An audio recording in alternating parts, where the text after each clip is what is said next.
Good morning. I'm Kenyon McDuffie, at-large council member and chair of the council's Committee on Business and Economic Development. Today's Monday, June 9th, 2025, and we are convening this hearing in a hybrid fashion, both via Zoom from room 120 of the John A. Wilson Building. This hearing is also being streamed live on the council's website. The time is now 9:05 a.m., and I'm calling to order this budget oversight hearing. This is the committee's second budget oversight hearing for fiscal year 2026 budget season. The district continues to navigate a challenging financial environment shaped by slower revenue growth, shifting federal dynamics, a long-term economic uncertainty. Compared to previous years, the fiscal outlook remains constrained by the loss of temporary federal relief funds and structural imbalances between spending and revenue growth. The fiscal year 2026 proposed budget totals $21.8 billion in gross funds, including $11.9 billion in local funds. This reflects a 2.9% increase in total spending and a 2.6% increase in local funds from fiscal year 2025. While the proposed budget is balanced, the district faces a projected $1.1 billion revenue shortfall through fiscal year 2029. The impact of federal job reductions, commercial real estate volatility, and the expiration of federal pandemic recovery dollars, which help stabilize city services, underscores the difficult decisions ahead for the Council of the District of Columbia. As chairman of the Council's Committee on Business and Economic Development, I remain focused on ensuring that all our fiscal decisions promote equity, economic resilience, and consumer protection, especially for our most vulnerable residents. This morning, the committee will hear testimony from two agencies under its purview, the Public Service Commission and Department of Insurance, Securities, and Banking. Government witnesses will each have 7 minutes for opening statements. That will be followed by 7-minute rounds of questions for members of the committee and other members of the council who join this hearing. All right, okay. All right, we're going to begin with the Public Service Commission, or the PSC, which is also referred to. The mission of the PSC is to serve the public interest by overseeing financially sound electric, natural gas, and telecommunications utility companies to provide safe, reliable, and quality services at reasonable rates for the district's residential, business, and government customers. The commission has three priorities: public safety, customer satisfaction, and economic development in its regulatory work. It promotes public safety by overseeing natural gas pipeline safety and other utility safety, and it investigates outages and incidents involving the regulated utilities. It also works to assist consumers with issues they may have with gas, electric, and telecom services. The commission also oversees the utilities, economic development in the district through the regulation of energy projects, rates, and distribution networks of services. The proposed fiscal year 2026 operating budget for the PSC is approximately $20.79 million, which represents a 0.1% decrease from the fiscal year 2025 approved operating budget of $20.81 million. The PSC's proposed budget is mostly comprised of special purpose revenue funds. The agency has budgeted for 93.6, that is correct, 0.6 full-time equivalents, which is no change from the approved fiscal year 2025 budget. With that, I'm going to call our government witness for this agency. That's Chairman Emil Thompson, and anybody else from the commission who plans to testify. You all can come on up. As is customary, we'll swear you in before you're seated. If you don't mind raising your right hand. Thank you. Do you swear or affirm under penalty of law that the testimony you're about to provide to the Council of the District of Columbia and the Committee on Business and Economic Development is the truth, the whole truth, and nothing but the truth? I do. Thank you very much. Chairman, be seated. Good morning to you and your team. You can begin your testimony whenever you are situated.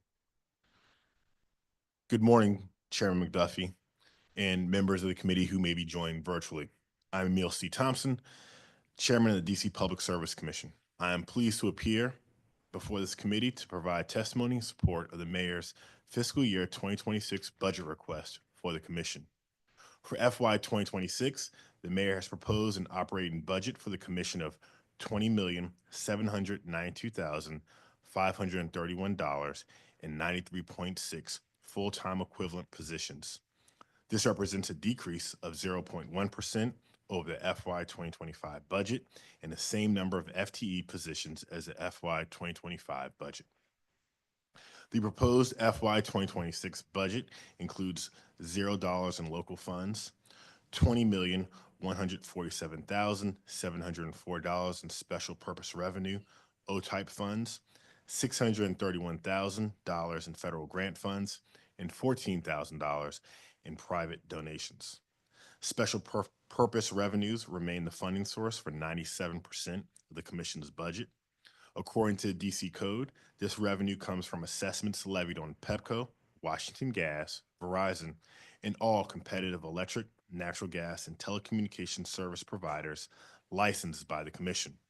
In addition, the DC Code explicitly states that the Public Service Commission agency fund shall be used exclusively by the Commission for its expenses.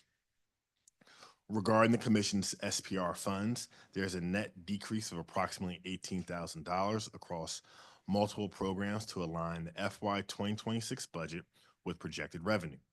Specifically, this net decrease is a result of personnel services increasing by $120,000 for year-over-year salary and fringe benefits, and non-personnel services decreasing by $138,000, primarily in the areas of service contracts and IT software acquisition costs.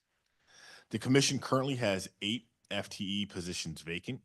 As the Council is aware, the Commission is under a hiring freeze as a result of the Mayor's Order 2025-53 dated April 15, 2025.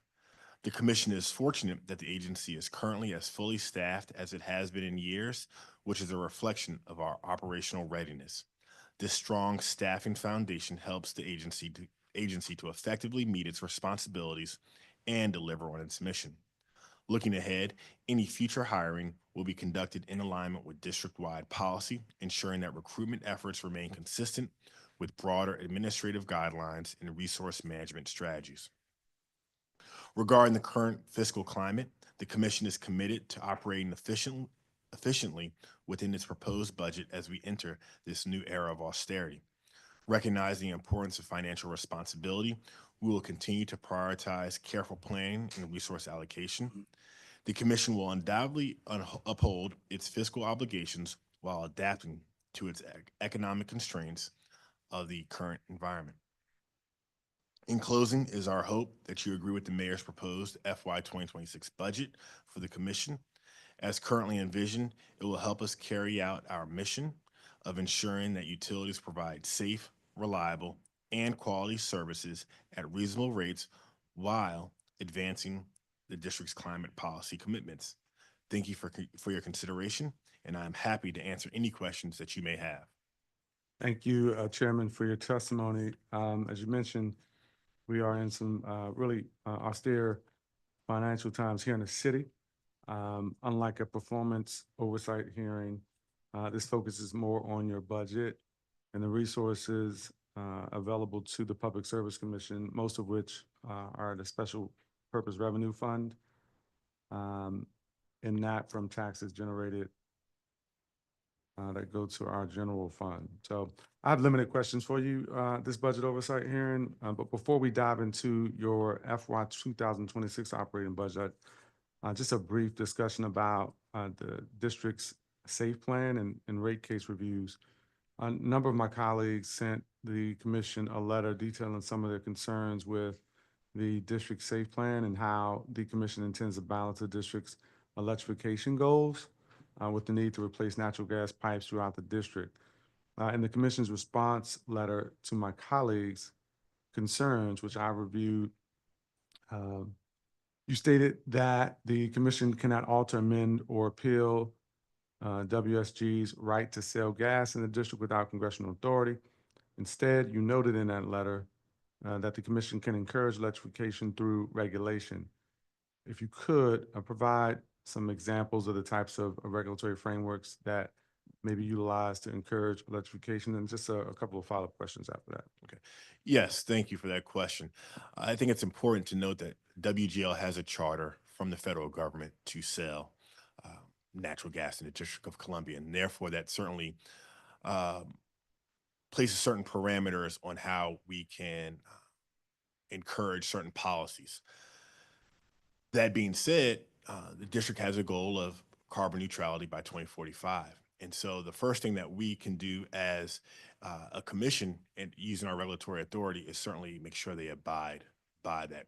And so by in doing so, we've done a number of things over the last year to help encourage that regulatory oversight. First, we continue to evaluate district safe to make sure it's in alignment with the district's goals in terms of reducing GHG emissions to help achieve carbon neutrality.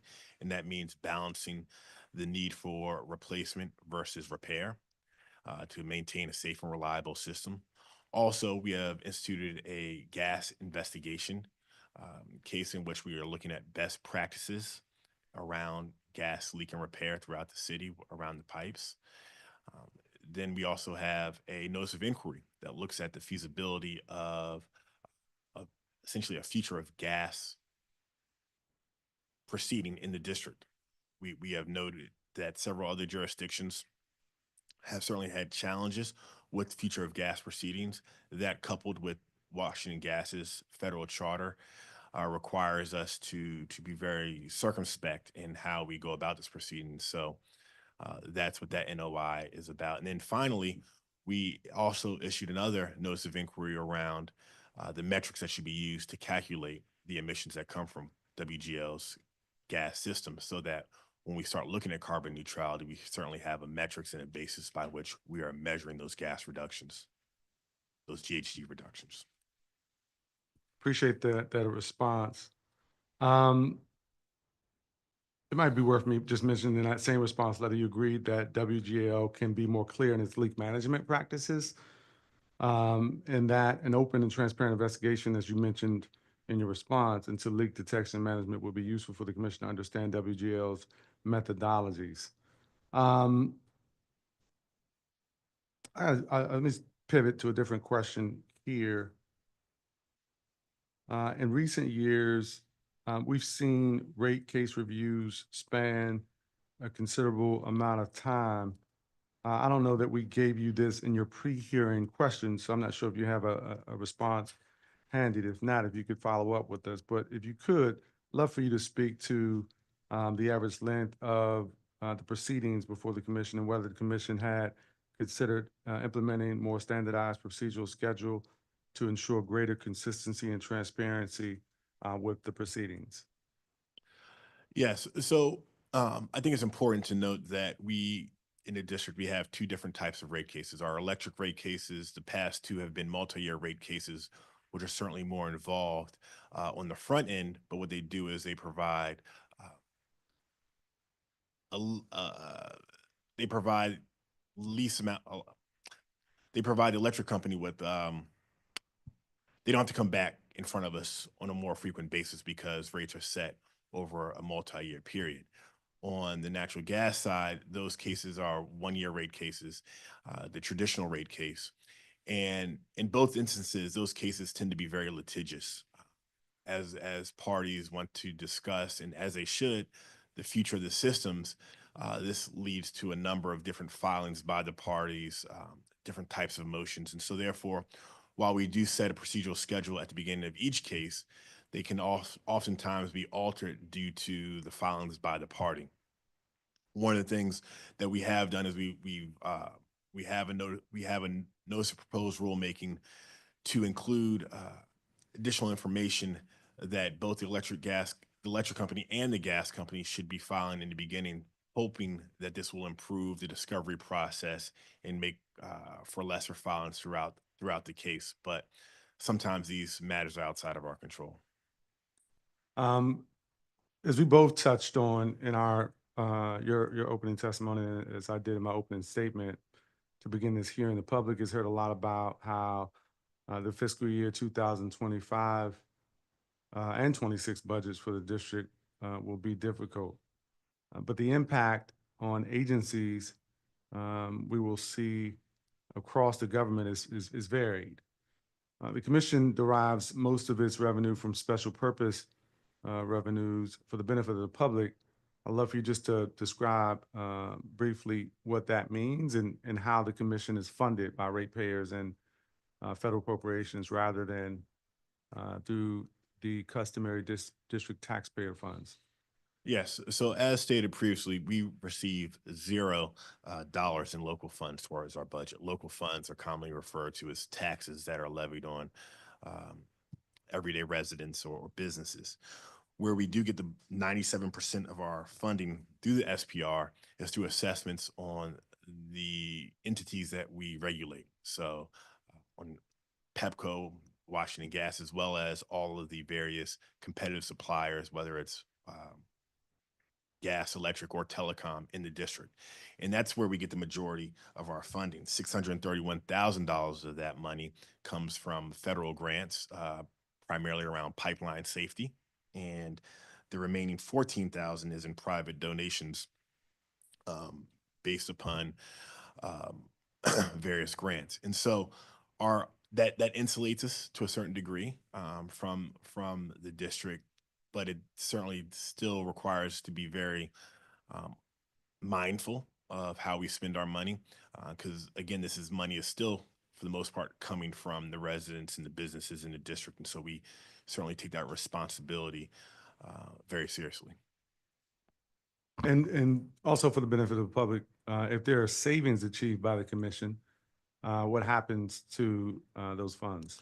Yeah, so in the DC code, there is a provision that if we do not spend 95% of our allocated budget, we have to issue a refund to the entities that we regulate.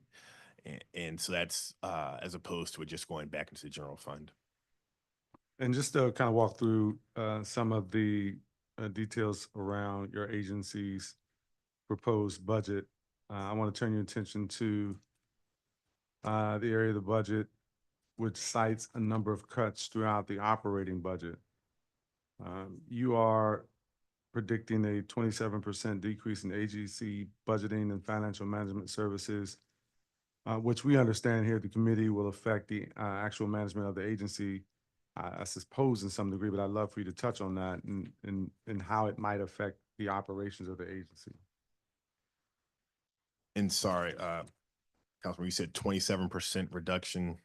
Yep. I'm just looking at the agency budget chapter. I don't have a number or page Okay. number.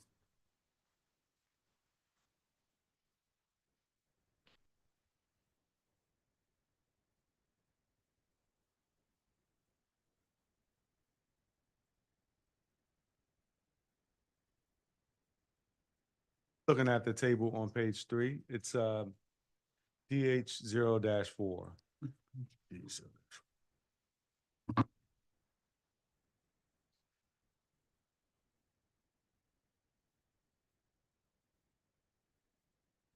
Thank you. So that is a difference in salary from fringe.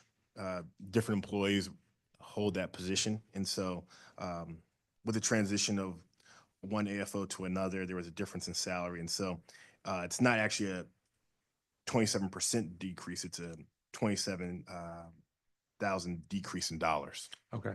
All right. And then you had mentioned, I believe you touched on briefly in your testimony that your personal services is increasing, but your non-personal services is decreasing. Can you describe what those numbers are specifically? Yeah, so I believe it's a $120,000 increase in personnel costs due to salary increases as a result of collective bargaining agreements. So salary and fringe benefits, and the decreases associated with efficiencies within the agency to help maintain that austere budget. Okay. And then in looking at the budget, the proposal includes a $160,000 increase in spending for utility regulation. Yes, What's that attributable to? it goes to it's primarily related to the FTEs, the technical and regulatory support needed to oversee the utilities. And it's a slight increase in FTE count, I believe from 63.2 to 63.4. Okay. And we talked about in your performance oversight hearing, um, the forthcoming increases in customer energy costs associated with some of the business at the PJM.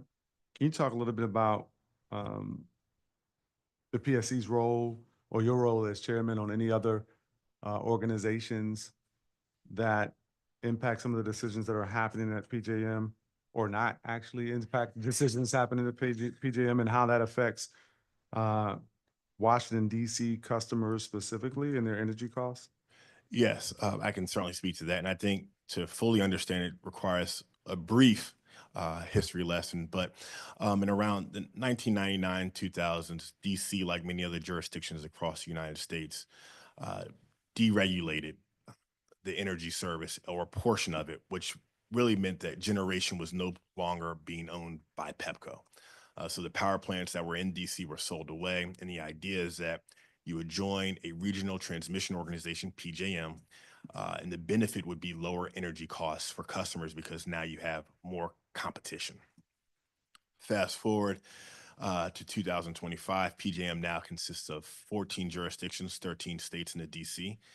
And as a result of larger market conditions, really around energy, more energy demand, you have power plants retiring and not as many power plants um, being built. You have a scarcity, and so Pepco, as required, is supposed to provide standard offer service to people who don't want to go out to the market and try and select a competitive supplier. Due to that scarcity, uh, standard offer standard offer service prices in the district are expected to go up by about $20 effective June 1st on the average residential customer. My role as president of the organization of PJM states, which is the organization that represents all the states in PJM, has been to advocate for changes to some of the market rules that determine these prices. We have had some success at before FERC, but the fact of the matter remains, some of this is due to real market conditions. And so, while we've had this $20 price increase this year, we do not see this changing in a foreseeable future, and there could be future price increases coming down the line. But I do want to emphasize that this is not money that's just going back to Pepco. This is money that is going uh, and approved by FERC. And so these are costs that we're going to have to live with for the foreseeable future. So thank you for that information. There obviously is an Office of People's Counsel, which has a very specific mission, different from what the Public Service Commission is responsible for. But just assuming that there will be disputes and things like that with customers who are looking for places to call. What happens if a customer has an issue with a bill and they don't have a number, or they end up not reaching out to the Office of People's Counsel, rather they call the Public Service Commission? What part of the agency responds to that customer inquiry? Yeah, so we have an Office of Consumer Services with a number of FTEs that work very closely, not only with the utilities, but also OPC as well. And so if a customer has a complaint and they call our office, we will work to try and get them a resolution that they need. If that process does not go well, they're oftentimes referred to OPC to file a formal complaint. And with that formal complaint process, OPC will then represent the consumer, and the Public Service Commission then becomes the arbiter in that case. And are there any cuts in your proposed FY26 budget to the Office of Consumer Services? No. Okay, all right. That would be important not to see any cuts there, anticipating there might be additional customer disputes given what you outlined in terms of the increases to customer energy bills. The proposed PSC budget cites a $54,000 decrease in the pipeline safety program. We talked about District Safe briefly earlier, but proponents of District Safe often cite safety as a key reason to approve Washington Gas's pipeline replacement project. Will the spending reduction in any way negatively impact the district's ability to maintain our existing pipes and improve the safety of those pipes? The short answer to that is no. Really, what you see here is a slight change in FTEs due to rounding. It's a reduction from 4.85 to 4.8, and that's really a result of PS costs being reduced by 34K. And then there was also an additional 20K on the NPS side for services and office support funding, but there will be no decrease in safety and monitoring. That's good to hear. Um, In your written testimony, Chairman, you stated that the commission has 8 FTE positions vacant. However, the commission Schedule A that the committee received sometime earlier indicates there are 22 vacant FTE positions. Can you reconcile the discrepancy there? The only thing I can say is the document that you received is incorrect. We will make sure you have a more updated Okay. Schedule A. Okay. Any vacancy savings anticipated? Yes, I believe right now our vacancy savings rate is about 3.2%. As I Okay. stated, we're probably staffed certainly higher than we have during my time at the commission, and we certainly hope to maintain that level. But certainly, we have many more months left in the Okay. year. And what's your goal for your CBE spending plan? So our CBE spending goal is 1 second.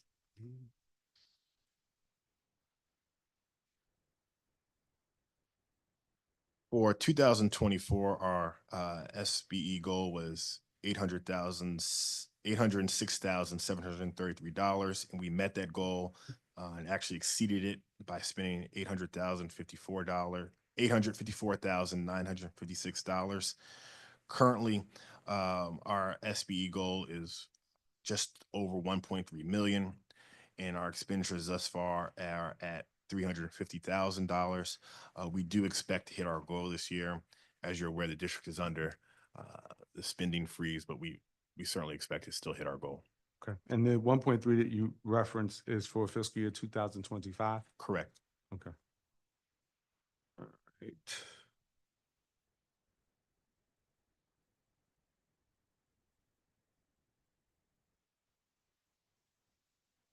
Got it. I actually don't have any additional questions at the moment. Is there anything else you'd like to add to the record before we move to our next agency? No, all I'd like to say is we appreciate your continued support, and we will continue to work in the interest of DC residents and consumers. Okay. If we have any additional follow-up, the committee will be sure to reach out to your team. Thank Thank you. you. We'll be sure to get the Schedule A to you. Sounds good. Thank you. Thank you.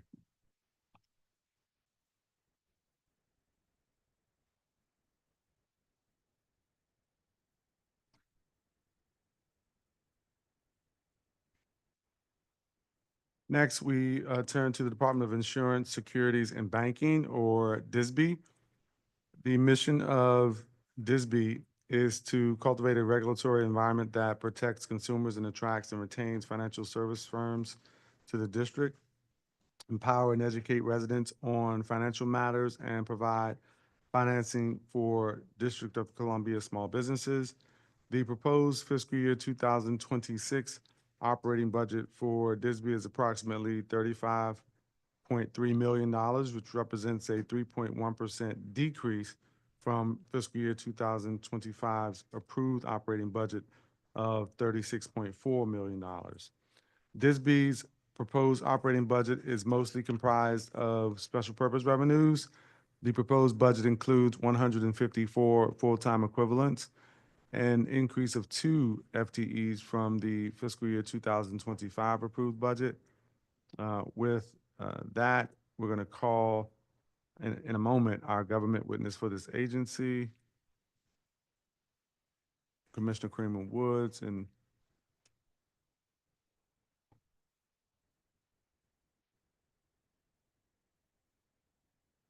if y'all don't mind, before you get too comfortable, if you all could stand and raise your right hands. Everybody who plans to testify, be sworn in. Do each swear or affirm on the penalty of law that the testimony you're about to provide to the Council of the District of Columbia and the Committee on Business and Economic Development is the truth, the whole truth, and nothing but the truth? Excellent. Thank you. And good morning to each of you. Thanks for joining us here at the council this morning.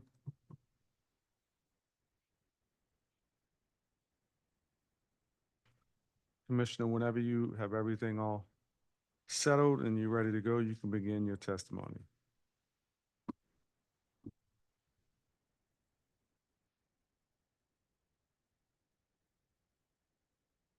Great, thank you.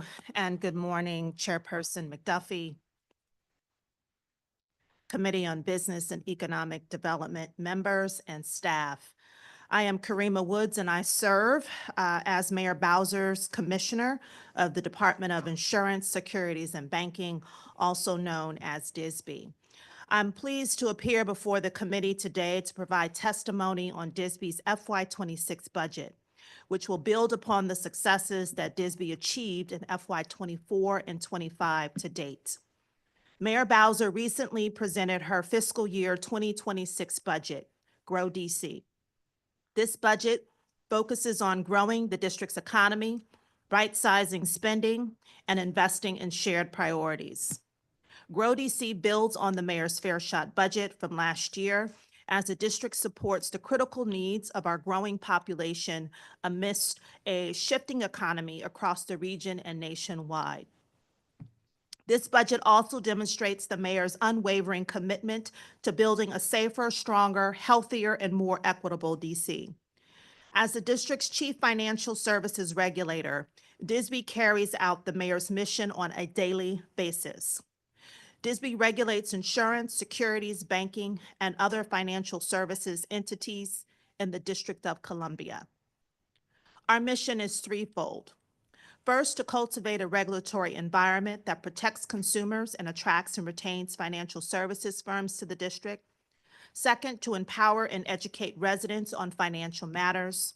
And third, to provide financing for district small businesses. We accomplish this by working to ensure district residents have access to a wide choice of financial services and are treated fairly by service providers. We also work to sustain a district business climate that encourages fair and open competition. The mayor's FY26 budget provides DSB with the necessary resources to fulfill our mission of protecting consumers, helping to create pathways to the middle class, and supporting small business and economic growth in the district.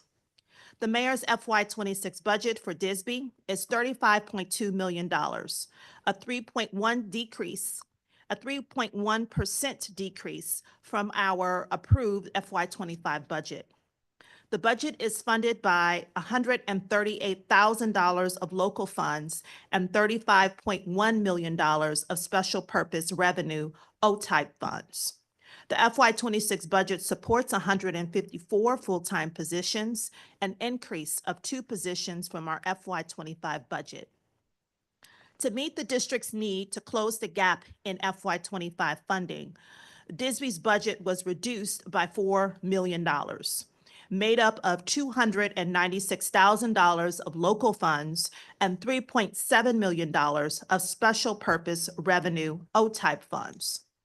These decreases, which are shared across district government in the coming fiscal year, are primarily attributable to $1.2 million from vacancy savings through freezing 10 vacant positions, as well as reductions totaling $2.7 million from non-personnel services. Notwithstanding the FY25 reductions, the FY26 proposed budget reflects a commitment from the mayor to continue DSB's important programming to positively impact the financial well-being of district residents. I'm thrilled to share how DSB is driving impact, empowering residents, and shaping a stronger financial future. As we move deeper into this fiscal year and prepare for the next, we are building on recent successes and advancing bold initiatives that bring our mission to life. DSB's Office of Financial Empowerment and Education provides district residents with innovative tools and programs to improve their financial health and well-being.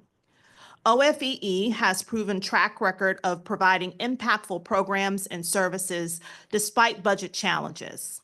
I am confident that in the upcoming budget year, programs like Bank on DC, Financially Fit DC, and Opportunity Accounts will continue to provide meaningful tools and resources that foster financial wellness in all 8 wards. As many district residents, including those affected by reductions in the federal workforce, face economic uncertainty, our financial empowerment programs are more vital than ever to help residents navigate challenges and build lasting financial security.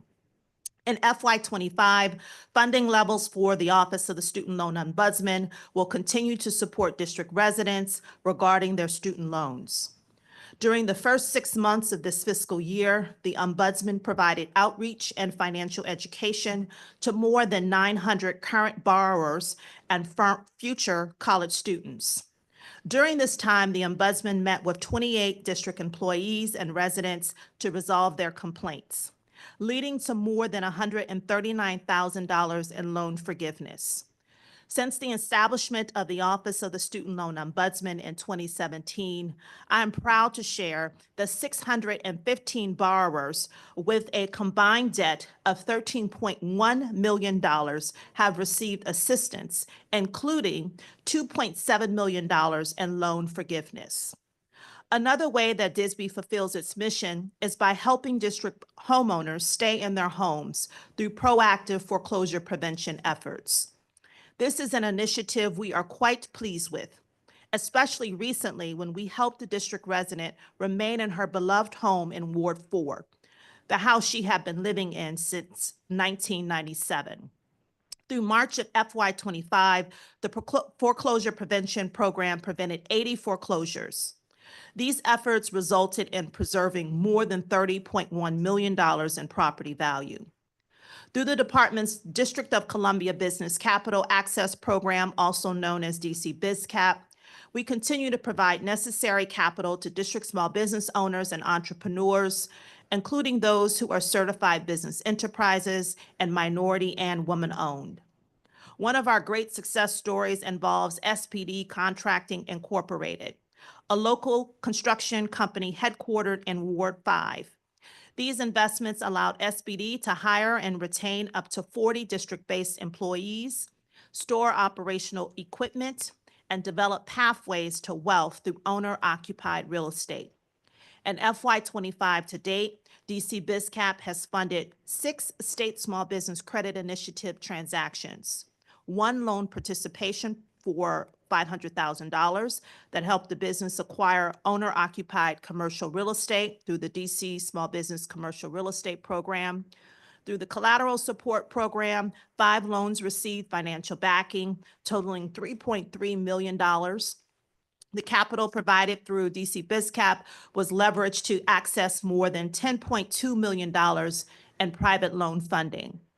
As a result of the support provided to these organizations, more than 514 district-based jobs were created or retained. The district also continues to be a national leader in the captive insurance company licensing.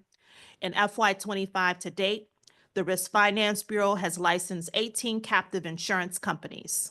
This includes captive insurance companies established by a hospital group, a regional medical malpractice insurer, a major utility company, a major aerospace company, and Amtrak. In FY25 to date, the Compliance and Analysis Division successfully addressed approximately 470 consumer complaints and recovered approximately $850,000 for district residents. Additionally, CAD held 15 community engagement events to connect residents to mental health resources, teach seniors how to protect themselves from fraud and scams, and provide wealth preservation strategies through an estate planning workshop and legal clinic. In closing, the resources allocated to DSB will serve as a powerful catalyst for economic growth and financial empowerment across the district. With the mayor's Grow DC budget as our foundation, we will continue to expand opportunities for residents to build wealth, protect their financial futures, and strengthen our local businesses. Our commitment to innovation, collaboration, and consumer protection remains unwavering. And we look forward to working alongside the council to shape a financially resilient DC where every resident has the tools and support to thrive. I'm confident that FY26 will be a year of impact, equity, and progress for our communities. I appreciate the opportunity to share our vision today. Thank you, and I welcome any questions at this time. Thank you, Commissioner, for your testimony. I do have some questions, perhaps not as many as I typically would have in years past, given some of the tough decisions that the mayor and you and others with the executive's budget team had to make. The committee had a hearing with public witnesses on agencies under its purview last week, I'm sorry. We didn't get any questions or comments about DISB specifically. So I'm going to start with some questions on your proposed fiscal year 2025 supplemental budget and walk through a couple of numbers. The proposed FY25 supplemental for DISB includes a $296,000 reduction from local funds and a much more substantial $3.7 million reduction from special purpose revenue funds. It appears that unspent funds in 5 non-lapsing accounts were swept and converted to local funds for an additional reduction of $1.8 million from SPR funds. Can you speak to how you all arrived at those decisions? I know last year and during DISB's performance oversight hearing this year, we talked about the Security and Banking Regulatory Trust Fund and how the executive's $12.6 million annual transfer from the fund to local funds did unexpectedly affect the agency's operations. So how will another $1 million transfer from this trust fund and the additional cuts to other special purpose revenue funds affect DISB's ability to carry out its mission? Thank you, Council Member, for the question. And the department, along with all district government agencies, had to make tough decisions around its existing budget based upon the shift in our FY25 supplemental budget. We recognize that it will, in fact, delay certain activities, but we are confident that we're able to carry out our core mission with the available funds. As you mentioned, there's a $296,000 reduction in local funds.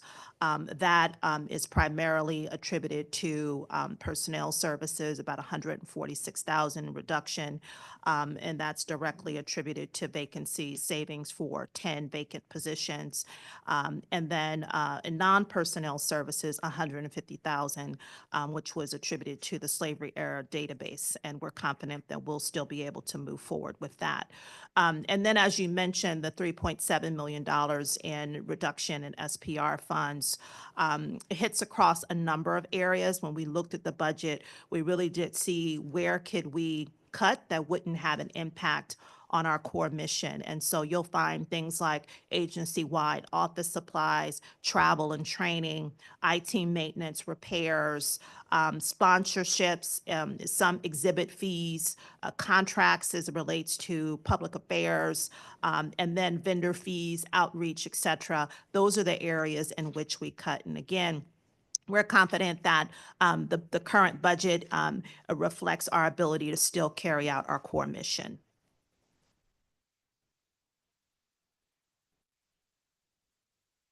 Thank you for those details.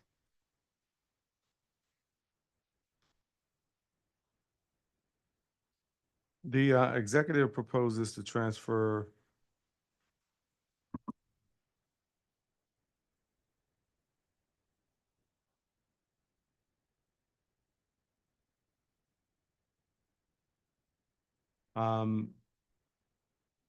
The agency's proposed fiscal year 2026 operating budget mostly shows growth in personnel services, but within the non-personnel budget, there are more cuts for FY '26. The government subsidies and grants line item has decreased by 50% from the approved fiscal year 2025 budget, while contractual services decreased by almost 14%. What grants and services were eliminated in the proposed FY '26 budget? Yes, thank you for the question. From our non-personnel services budget, there were a number of cuts across multiple departments. That includes travel, training, contracts. There were some, travel, training, and conferences. Conferences. Some of the contracts that were cut include a reduction of $250,000, reduction for our Opportunity Accounts program, 285,000 net reduction in contractual services, mainly discontinuing the insurance verification MOU with DMV.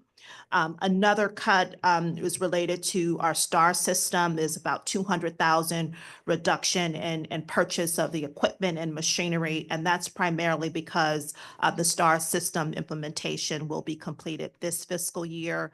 And then there's another 179,000 reduction in other services and charges related to the STAR platform. Dereje, I don't know if there are any other contracts you want to, or grants you want to reference. No, you covered everything. Thank you for that.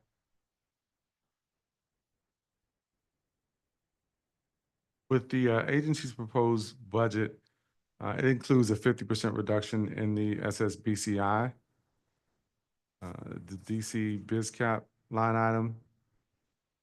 I'd love to hear what this reduction represents. That program is one that I know we've talked pretty extensively about in oversight over the last more than a year. And so if you could speak to the details about that. So the $1 million reduction that you're referencing is for SSBCI budget authority.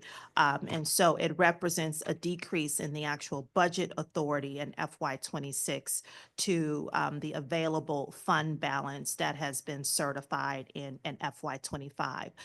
So that $1 million isn't necessarily, those dollars are primarily for contracting with the banks to reimburse any business that may default on their loans. And so it's more of a hold.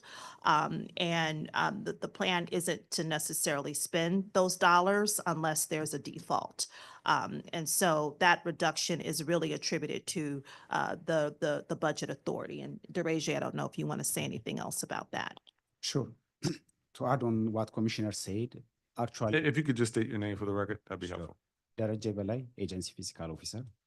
So to add on what Commissioner said is it's not really a reduction, but what all the available fund balance has been certified in fiscal year '25. So any leftover unspent fund will be carried over to '26 during execution. However, based on our analysis, we only have available uncertified fund for '26 to be part of the Okay. the authority.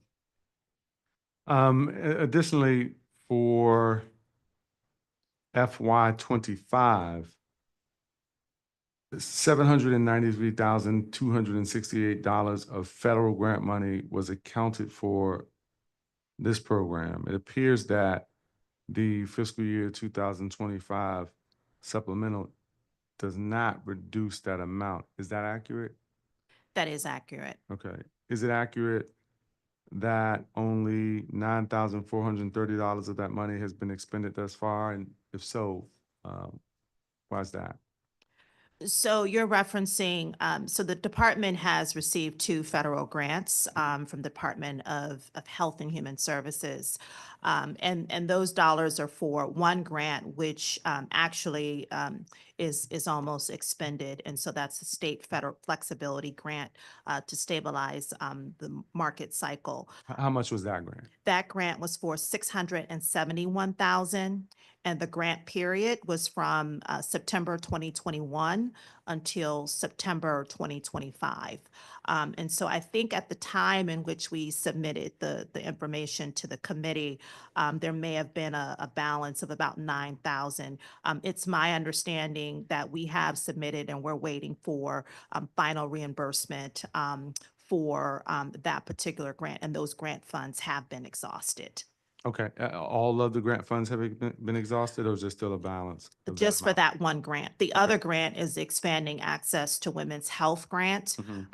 And nothing at this point has been spent on that.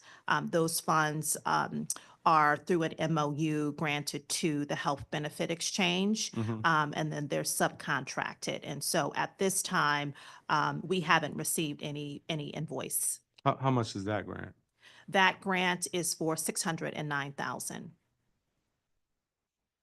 Got it. And what's the grant period for that one? September 2024 until September 19th, 2026. Got it. Thank you.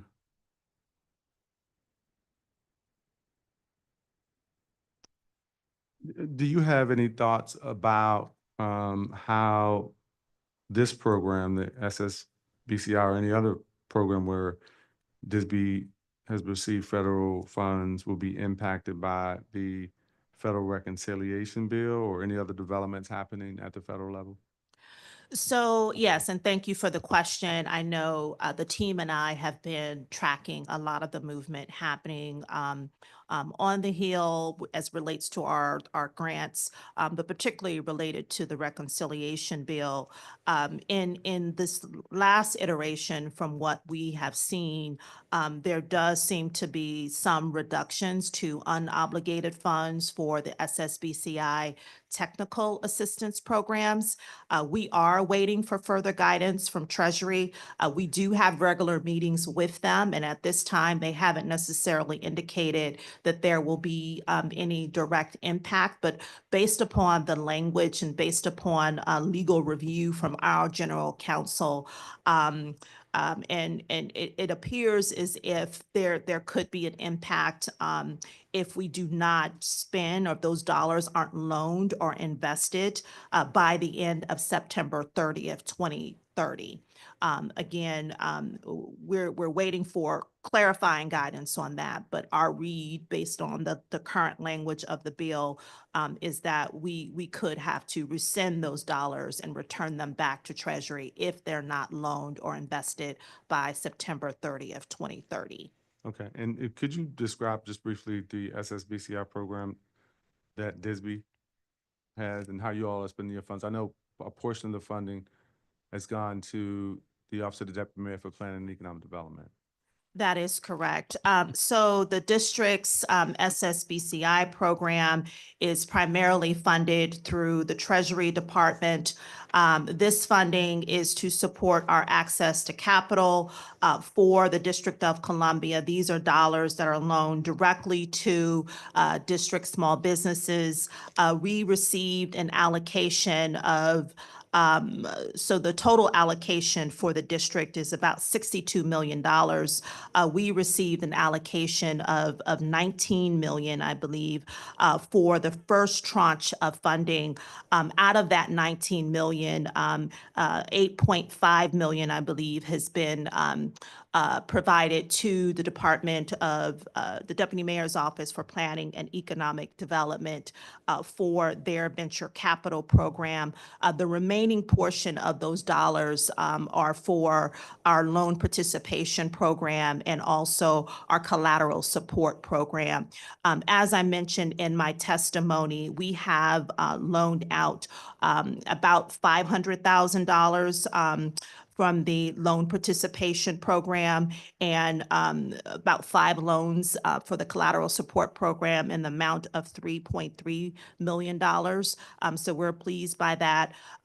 Overall, we have been very much committed to ensuring that we're promoting the program and getting as many businesses to participate in the SSBCI program.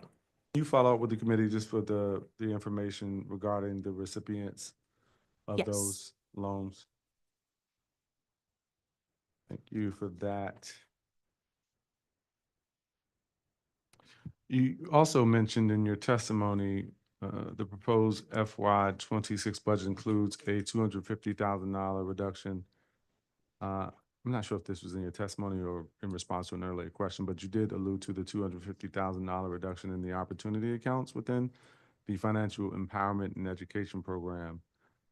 Do you all anticipate that the match will be smaller, that less residents will be served, or some other changes will have to occur in the Opportunity Accounts Program as a result of the proposed budget cuts? So we do anticipate that the match will remain the same. It's a 4-to-1 match, $6,000 match to district residents. But we do anticipate that less residents will be served as a result of the reduction. Okay, and what's the total amount in the program now as proposed for FY '26? For FY '26, the total dollar amount is $550,000, which is a $250,000 reduction from FY '25, which was at $800,000. Okay, and how many, I guess you're still in FY '25, but do you have information about FY '24 or FY '25 to date in terms of the amount of residents that were served through that program? In FY '25, approximately 106 residents after expenses. And so for FY '26, we anticipate about a 41 resident reduction. And so more along the lines of 75 residents will be served. Okay, and how many residents were served in FY '24? Do you have that information? I don't have that exact number in front of me, but I can definitely get it to you. If I you know that could. since the inception of the program, we have served upwards of, I want to say 800 residents. Do you recall whether the $800,000 in the program for FY '25 was more or less than the amount allocated for FY '24? It was the same. It was less. That's right. We had ARPA money in FY right. '24, and that's so I believe it was about 1.2 million. Yeah. Okay, got it. That's not good to hear. Very unfortunate. The proposed FY '26 budget includes a small reduction of $106,000. It's a relatively small reduction, not to suggest that $106,000 is small. But to quote, reflect the proposed one-time reduction of step increases and associated fringe benefit costs, close quote. To your knowledge, will this affect any active collective bargaining agreements that the district has executed with labor? Not to my knowledge, all, agreements between the union and the district are negotiated. My understanding, the 106,000 reduction, relatively small reduction, but a portion of that can be absorbed by the department's personnel service budget. Okay.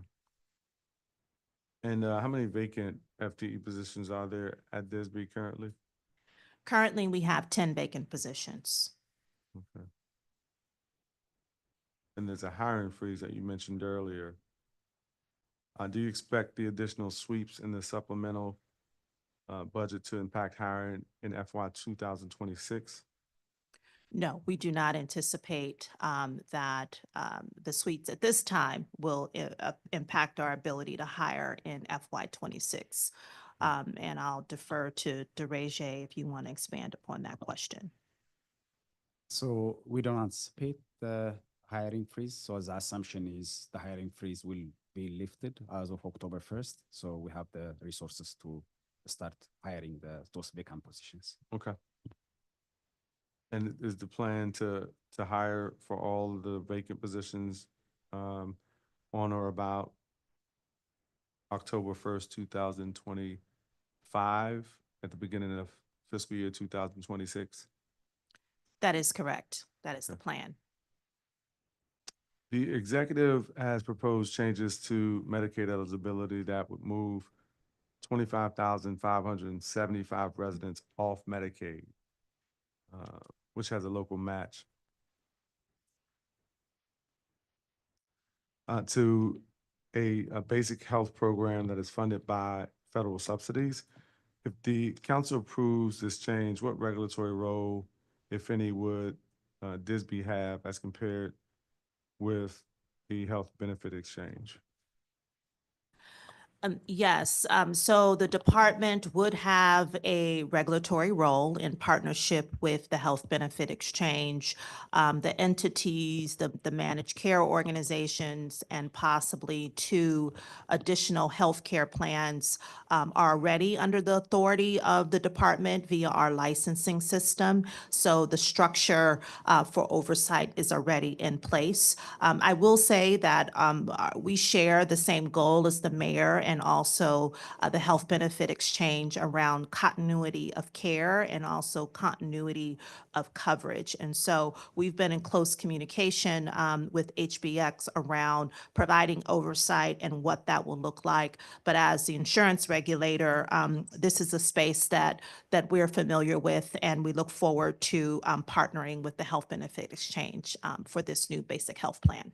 Okay, and in terms of your agency's capacity to execute around the DISB role with respect to said Medicaid recipients, do you have that capacity currently within your existing budget to do so? So in conversation with the Health Benefit Exchange, the plan would be via a MOU with their office. They would provide any additional consulting support that is needed and/or possibly an FTE to ensure that we have the capacity to effectively provide that oversight. Initially, the focus is really around the development of the new program. And so through consulting work, we would work with them to get that up and operational. And then at some point during FY26, we would also need an FTE through the Health Benefit Exchange to provide additional support. Okay.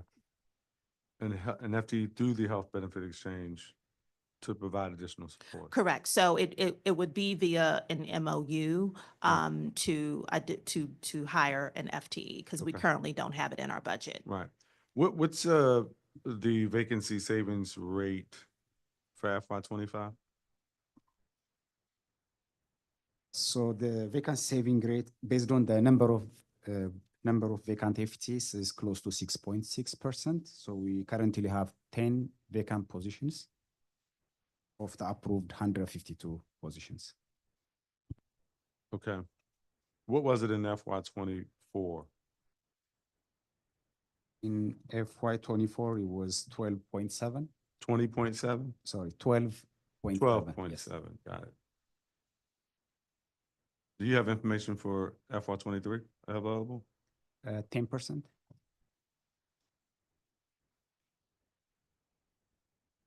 Thank you.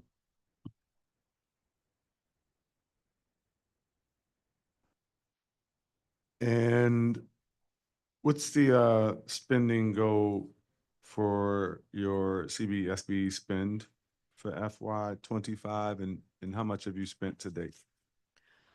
Our FY25 SBE goal is 4.8 million. The unofficial SBE expenditure to date is 1.5 million. And we say unofficial primarily because each year, based upon agency records, the Department of Small and Local Business Development has to recalculate our spend goal. And so we anticipate that that goal will be recalculated. Year over year, we have exceeded our goal. So in FY '24, the goal was 1.7 million, and we surpassed it by 100.1%. We anticipate that we will do the same this year, but we recognize due to the spending freeze that it could have an impact on our numbers. What was the actual spend amount?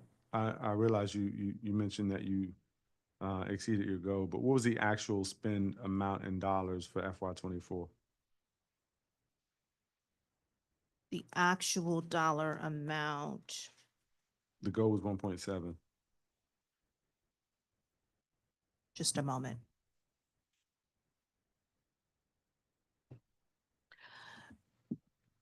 The actual amount was 1.788 Got it. million. Okay, thank you for that. Okay, that's all the questions that we have at the moment. Is there anything else that you'd like to add to the record before we close out? Just want to thank you, council member, and committee for the opportunity to testify today in support of the department's FY '26 budget. And also want to thank the mayor for her investments, in the work that we do and our support for the Grow DC, agenda in FY '26. Thank you. Thank you very much, Commissioner, and to your team as well. Really appreciate your testimony and the work that you all are doing. Thank you. I want to thank everyone who testified today from both agencies. As a reminder, those interested in submitting written testimony for the record may do so until Wednesday, June 18th, 2025. Submissions should be uploaded via the new hearing management system on the council's website at dccouncil.gov. Our next budget oversight hearing before the Committee on Business and Economic Development will be on June 11th, 2025. There being no further business before the committee, this marks the end of today's hearing.